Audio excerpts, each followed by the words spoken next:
Welcome to Wallpaper Engine 2.0.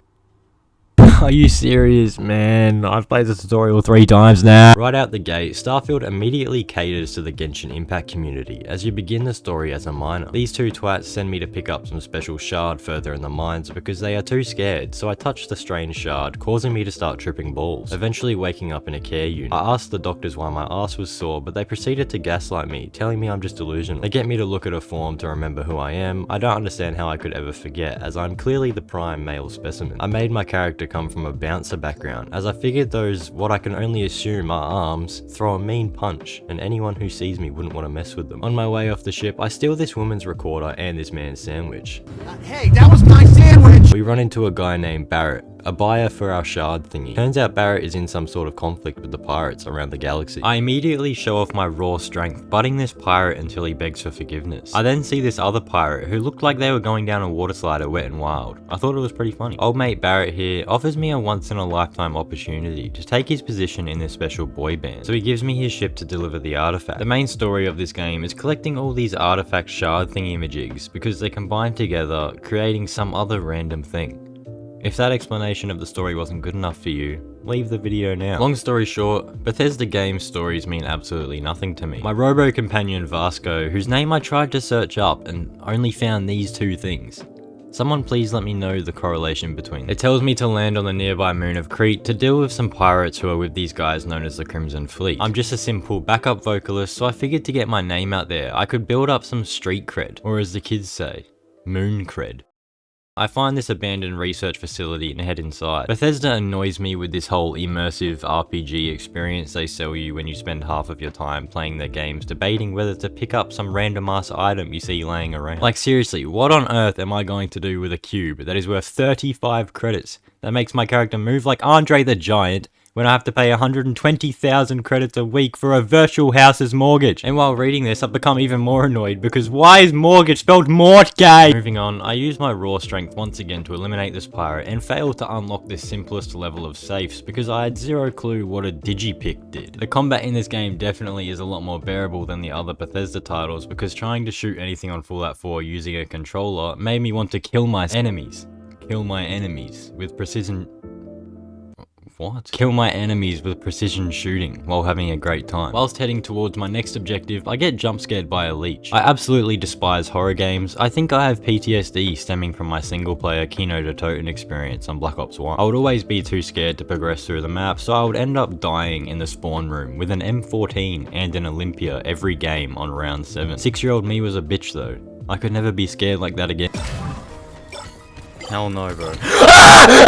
Comment the phrase, I'm a registered offender, if you want me to start posting horror game videos. Story time over. I find a legendary rifle and get rudely stopped by Brogan, member of the Crimson Fleet. He immediately notices I have Barrett's ship, resulting in him and I having beef by extension. I refuse to put up with his shenanigans, so I choose the attack option. I'm unsure if this guy was supposed to be difficult to take out, but I just unload unspeakable amounts of ammunition into his skull, while his boyfriends watch him get cremated from the sidelines. I head back to my ship, fly into space, and fast travel to New Atlantis. Welcome to New Atlantis, Bethesda's most ambitious city. The police scanned my ship for contraband before I was cleared to land, which is totally understandable because it is clear there is a cocaine epidemic going on in this city. Little Easter eggs are hidden everywhere.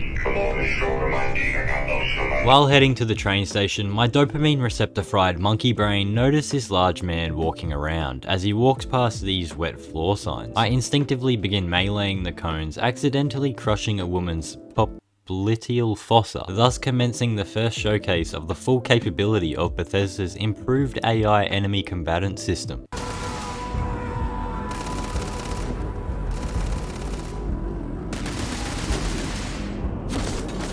One of the security members speaks my mind as the fight ends, so now it is finally time to go meet my new boy band. Turns out this is not a band.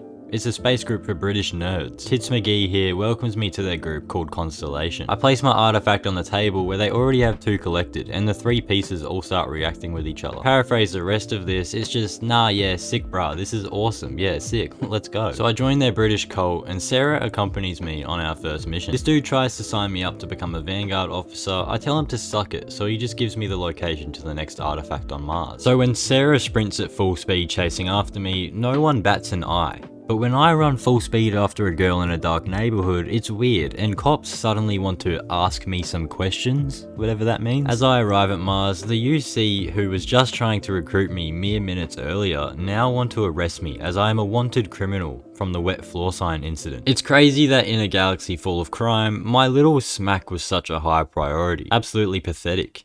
It could be because I also murdered 2 officers in broad daylight, but that's water under the bridge. I let them arrest me because I knew if I chose to attack, I would get my ass handed to me. I knew Barrett's little crap shack of a vehicle would implode the microsecond the bullet touched it. Commander Ikandi here offers me an ultimatum. I either help the UC SysDef take down the Crimson Fleet in an elaborate undercover mission, or get thrown in jail. I chose to take the undercover offer because I couldn't let a criminal record get in the way of pursuing a career as a Macca's chef to pay off my virtual mortgage. Also, I love to quickly point out that these guys didn't even take my full inventory of deadly weapons away from me. Imagine in real life a police officer just let a murderer keep a pistol with him in the holding cell of a precinct, just trusting them to behave themselves. Little does this dude know, as soon as I get the chance, I'm double crossing him. My original plan was to be a criminal with this playthrough, but of course you already knew that from my character creation. I immediately begin regretting my decision to work with these guys, as I discovered all these workers are just some sort of inbred species. The worst part is, they are all the actor with eyebrows. Fun fact, my brother is actually the originator of the actor with the eyebrows meme. True story. So needless to say, we are pretty much household names at this point. It's clear these guys are a super important part of the galaxy as I uncover their secret plans of designing the perfect blanket. I watch Sarah tweak out, enter my ship, and land in Sidonia. Putting the whole Crimson Fleet quest on hold, I return to the main story of searching for the artifacts. I order myself an alcoholic juice box before persuading the bartender into giving us some information about this guy named Moara, who has the next artifact. He tells us he is posted up on Venus. A satellite transmission lets us know he is in the Nova Galactic Star Yard. I dock at the Star Yard with advanced piloting precision and get on board. We step inside and immediately come across some corpses. Of course, like anyone else, my first instinct on a ship filled with a bunch of dead bodies is to head into the bathroom. This guy obviously just had the most despicable dump of his life, so I steal his chocobites while he is out cold. I get the craziest corpse launch on this dude, kill some epileptics, and almost hit the nastiest trick shot ever for my phase submission. This guy saw the trick shot attempt and started running out of pure fear, or he was just having an episode from the flashing gunshots. We find Moara's audio log, and in typical Bethesda fetch quest fashion, he is now on Neptune. Who knew he wouldn't be at the first 2 locations? It's almost like this is Todd's formula. I arrive at Neptune where we find Moara's ship taken over by the epileptics. I shoot out their engines and dock onto the ship. Sarah gets domed in the back of the head by at least 6 submachine gun bullets, but it doesn't phase her. We eliminate the remaining enemies and find Moara with the artifact. He gives it to us as a thank you for saving his life. It may seem like I've been shitting on Bethesda and this game this entire video, but that's not true. I think Starfield, for what it is